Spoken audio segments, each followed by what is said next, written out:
Монголын говийн аимшигт олгой хорхойн тайлагдчихгүй нууц. Бидний амьдарч буй дэлхий дээр олон төрөл зүйлийн амьтан ургамлууд байдаг. Тэдний дунд бидний санаанд оромгүй, учир нь бүрэн тайлагдаагүй, тэрч бүхэл бүртгэгдээгүй төрөл зүйлс ч олон бий. Говийн ард түмний дунд аман ярианы баатар болсон аимшигт олгой хорхойн тухай түүх домог олон байдаг.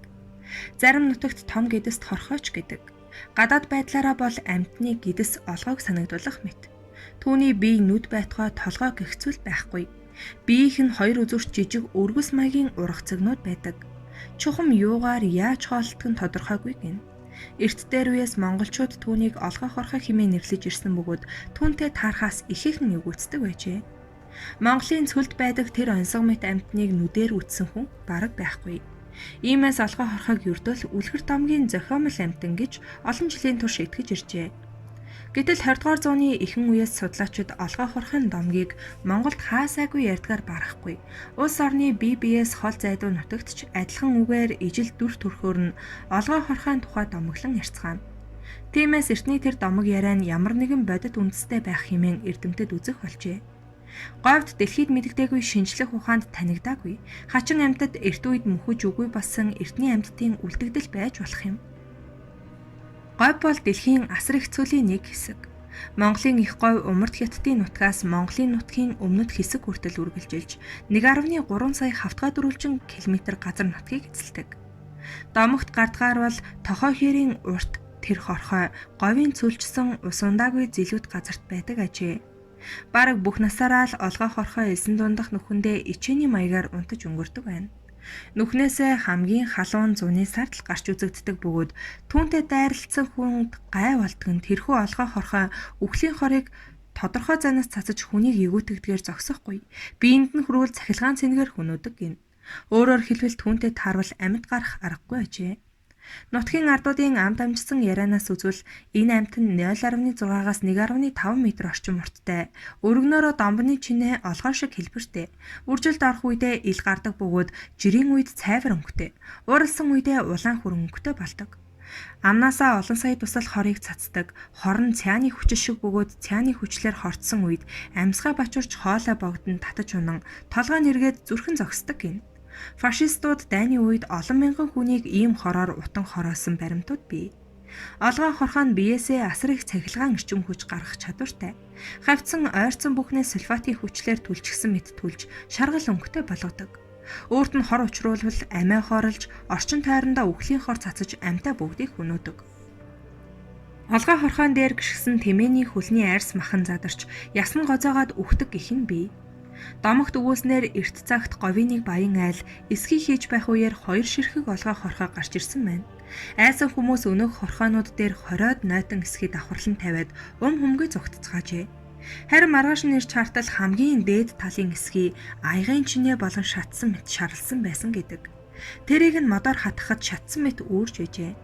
Доошлох тусмаа шарлсан хэсэг томорсоор хамгийн доод талын эсхий тэр чигээрээ шатаж, харин нөгөө олгой хорхой нь нэмгэн хальс шиг болчихсон байжээ.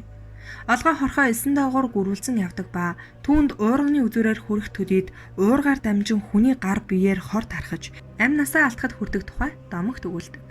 Зарим нэг сурвалжууд олгой хорхой хороор турагддаггүй, цахилгаанчдаггүй. Чигийн улаан хорхойг санагдуулмаар төрхтэй бөгөөд ойртох юм уу, оролдох бол уурандаа атралтан өөрийгөө дэлбэлдэг. Харин тэр дэлбэрэлтийн тойрогт өртсөн хүн амтан хордож өгдөг гэдэг. Монголын говь цөл нутагт хаяа үзэгддэг их энэ амьтны тухай яг шинжлэх ухааны үүднээс судлагдсан баримт байдаггүй. 1920-ад он хүртэл Монголын тусгаарлагдмал байдал засгийн бодлого нь гадаадын амьтан судлаач нарт олгой хорхой болон ан амьтдыг судлах боломж олгоогүй юм. Гадныхан олгой хорхойг Монголын үхлийн хорхой гэдэг. Энэ хорхой Монголын говь цөлд байдаг тухай мэдээлэл 1920-ад оны эхээр Америкт анх гарчээ. Америкийн байгалийн түүхийн музейн судлаач Рой Чепмен Эндрюс Хятадын нутаг Монголын говьар судалгаа хийж явахдаа үлэг гүрүүлийн чулуучсан өндөг яснаас гадна олгой хорхойн талаар сонсчээ. Тэрээр 1926 онд өөрийн бичсэн Эртний хүний мөрөөр номонд Монгол улсын ерөнхий сайд асан Жалханц хутагт энэхүү хорхойг олж барьж ирэхийг хүссэн тухай нутгийн ардууд олгой хорхой нь 2 м урттай, цусаар дүүргэсэн олгой шиг хэлбэртэй, толгой сүүлийг нь ялгах аргагүй. Харин аман ангаан уурсан босч ирэхэд биеийн талыг толгой нийцэлснийг харж болно.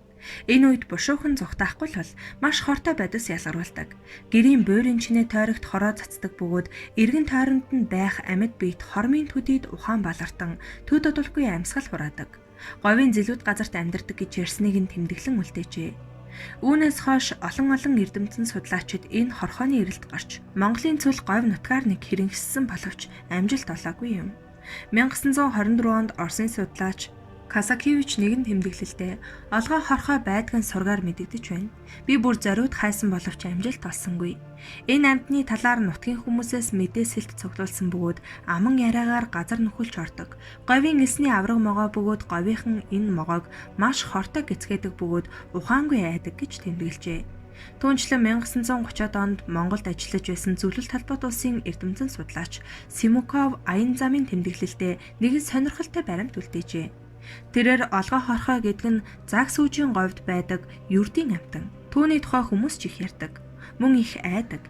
Энэ амьтан нь голдуу борооны дараа газар нойтон байх үед газрын гадарга дээр гарч ирдэг.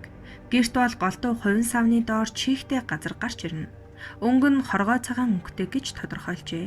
Мөн тухайн цаг үед Өмнө говь Баян хонгорын зааг нутагт геолог хайгуулын хідэн хүн ажиллаж байхдаа олгоотой цус мэт үзэгдээгүй муухай амьтантай таарч айж сандар нь түүн рүү бензин цацаж шүдэнц зурсанд хүчтэй дэлбэрэлт олж олон хүн нас орсон гэсэн яриа байдаг.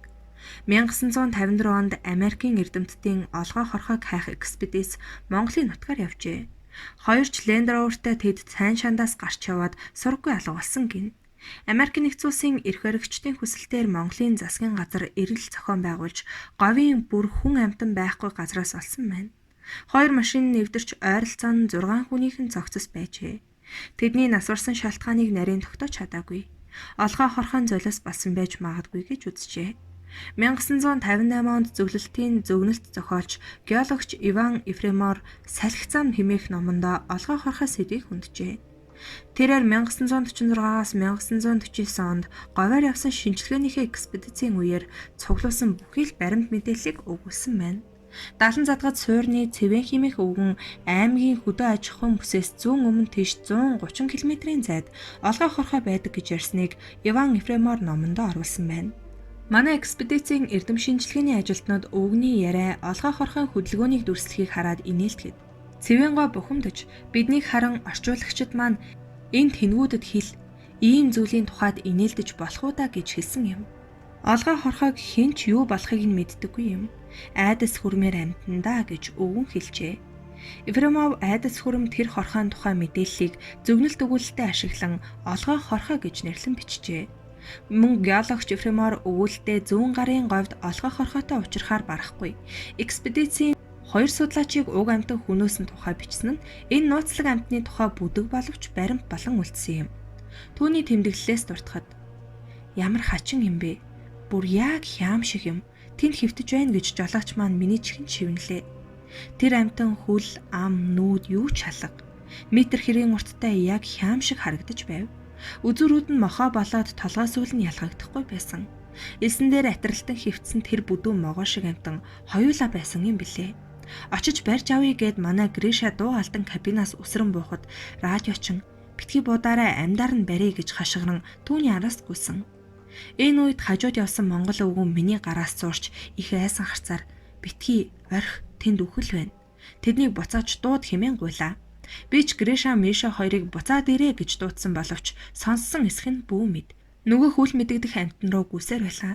Гэтэл гинэт хоёр хорхоо цагиргалан тэрхэн зуур өнгөн бор байснаа даруй бараантаж нийлх хөнгөтэй болох нь тэр. Миша эхлээд огт дуу гаралгүй элсэн дээр ойчоод тэр чихтэй хөдөлгөөнгүй болсон. Хоромхон хугацааны дараа Гриша мөн адил газарт очсон. Би гарбууга барьсаар араас нь гүн очтол нөгөө хоёр аимшигын хорхоонууд аль хэдийн алга болсон байсан. Харин манай хоёр боомлж өгсөн мэт хөхөрчгсөн байсан юм да гэсэн байв. Гэхдээ өгүүлэх нь аман зохиолын ярианд тулгуурлан зохиож бичсэн зүйл байлаа.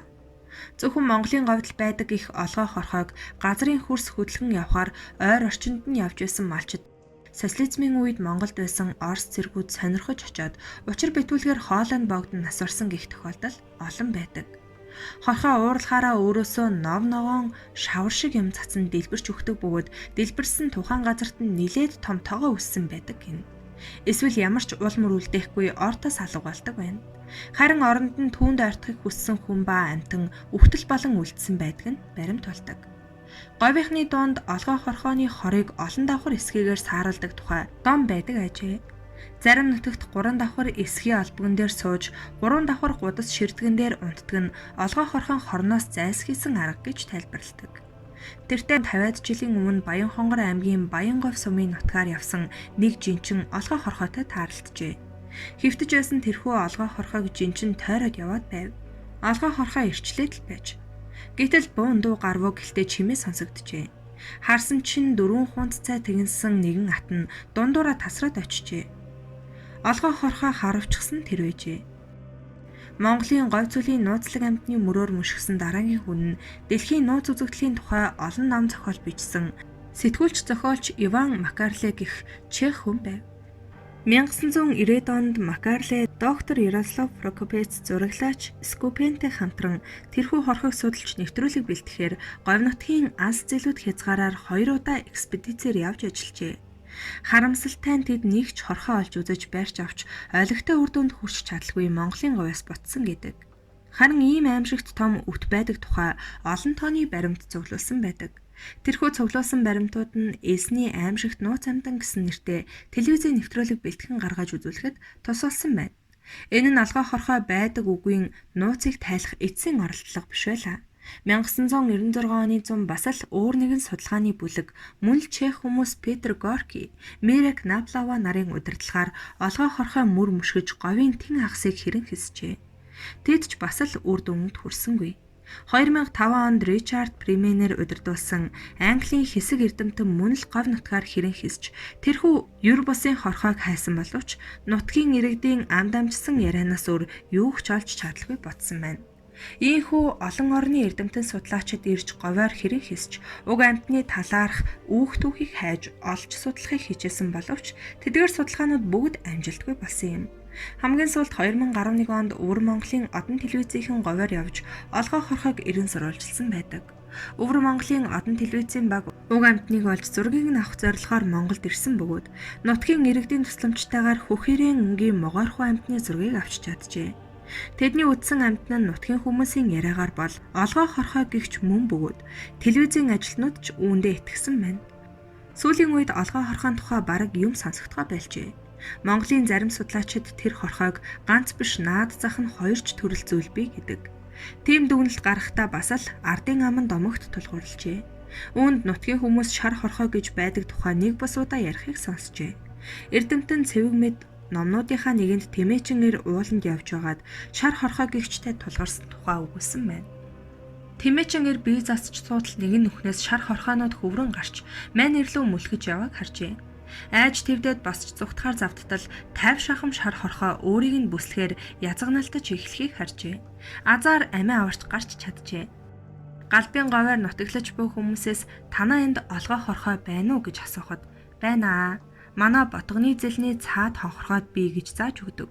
Очоод харахаар тэмээн сүл байж байдаг гэж 20 гаруй жил сэр нуруудан амьтдыг судалж байгаа профессор Тэрвиш өдрийн сонинд өгсөн ярилцлагандаа хэлжээ. Тэгэхээр олгоо хорхоо нь орчин цагийн тэмээн сүл гэж нэрлэгддэг хоргүй могоо бөгөөд эсэн доогуур гөрүүлцэж явдгаараа таарч байгаа хэмээн тэр үзжээ. Мөн Монголын говьд тэмээн сүл гэж нэрлэгддэг гаднах байдал нь олгоо хорхоотой төстэй могоо байдаг. Зарим судлаачид тэмээн сүл могоог хэтрүүлэн домгийн байдлаар ярьдаг нь олгоо хорхоо гэх нь бий. Тэмээн сүл могоо нь Монгол орны говь бүсийн нутгаар тэр дундаа Өмнөговь аймгийн Борцон, Галбын говь, мөн Алтай цаад говьор элбэг үзэгддэг. Авраг могоон бүлэгт багтдагч тийм ч том биетэй биш. Биеийн уртан дунджаар 70-80 см байдаг ажээ. Энэ могоо харцангуй бага судлагдсан ховорт тооцогддог учраас Монгол улсын байгаль хамгааллын улаан номонд орсон байдаг. Зуны эд халуунд говь газрын хөрс 60 хэм хүрч халах тохиолдол бий. Ийм үед тэмээн сүл могоо нь бутны сүдэрт хорогдох аргал хад асган дээр гарч амиа хамгаалдаг байна. Учир нь хевлийгээрээ гулсаж явдаг амьтан хит халуунд гидсэн элсэнд түлэгдэж өөхөх тохиолдол цөөнгүй. Тиймээс зуны эд халуунд өдрийн цагаар бол барагтаа үзэгдэхгүй. Нарны илч буурсан үед өглөө оройны сэрүүнд гарч ирэн хоол тэжээлээ олж иддэг. Хооллох амьтнаа бүх биеэрээ ороож амьсгалыг нь богдуулсны дараа бүхлээр нь залгидаг. Монголчууд эртнээс бага балчир хүүхэдтэй их дэлхийгээ хайрлах, байгаль орчинтойгоо зүй ёсоор харьцдаг байхыг сургахын тулд хоргүй амьтан байсан ч хортой мэтээр ойлгуулж ирсэн. Энэ нь яван явсаар угаасаа хортой мэт ойлголтыг төрүүлсэнтэй холбоотой байж болох юм гэх нь бий. Говь цөлийн амьтдын талаар нэрд гарсан мэрэгжилтэн судлаач Клауд С. Томпсон олгоо хорхойг далай тэнгисийн загалмайт могоо нэгэн төрөлцөл байх. Загалмайт могоо бол мөн л муухай царайтай бас олгоо хорхоо шиг алсаас хор тургиж амьтдыг хүнөөдөг гэж үзжээ. Харин зарим судлаачид Монголын говь цөлийн тэр хорхойг хувьсгалын явцад сарвуугүй болсон хоёр нутагтны үлдэгдэлд хамааруулжээ. Мөн өөр нэг таамгаар олгоо хорхой нь говь цөлийн нөхцөлд онцгой хамгаалалтын арьс буюу бөгжлөгч гадрахтай болсон байна гэлцгээдэг. Газрын хөрсөнд амьдардаг иймэрхүү торхоонуудын зарим нь биеэ хамгаалахын тулд хор түрэгдэг. Монголын үхлийн хорхоон талаар Discovery суваг нэвтрүүлэг хийж байсан бол 2010 онд Америк нэгдсэн улсын найруулагч Стивен Монрой Монголын үхлийн хорхоон нэртэй адал явдалт аимшигын уран зөгнөлт кино бүтээсэн билээ. Кинонд Америкийн нэгэн компани Монголын өмнөд хэсгийн говь нутагт газрын тосны өрөмтлөг хийж байгаагаар үйл явдал эхэлдэг. Бүх зүйл хэвийн байх ёстой байсан ч бизнесийн төлөвлөгөөнд нь Монголын домог ярианд гардаг нутгийнхны олгоо хорхоо гэж нэрлэдэг аимшигт хорхоо гарч ирэн замд таарсан бүхнийг хүнүүд. Тэр хорхооны замд Чингис хааны нуугдсан эрдэнсийг хайж яваа адал явдал эрэлхийлэгч Эрдэнэс хайгч Америкээр Даниэл таарлцсанаар адал явдал өрнөдөг. Улмаар олгоо хорхооны тухай олон сонирхолтой ном зохиол адал явдалд өгүүлэлгүүд хэвлжээ. Тэрч бүхэл алдарт зүүнч Вангагийн зөгнөлтөөр тэрхүү хорхоо гардаг бөгөөд 2020 онд дахин ард иргэдийг айлгана хэмээн ярьсан байдаг. Ямар ч тач үнэн худлан мэдэгдэхгүй энэ учир битүүлэг амтан Монголын говийн нэгэн эд шид тайлагдшгүй нууц болон өнөө хүртэл яригцаар байгаа билээ.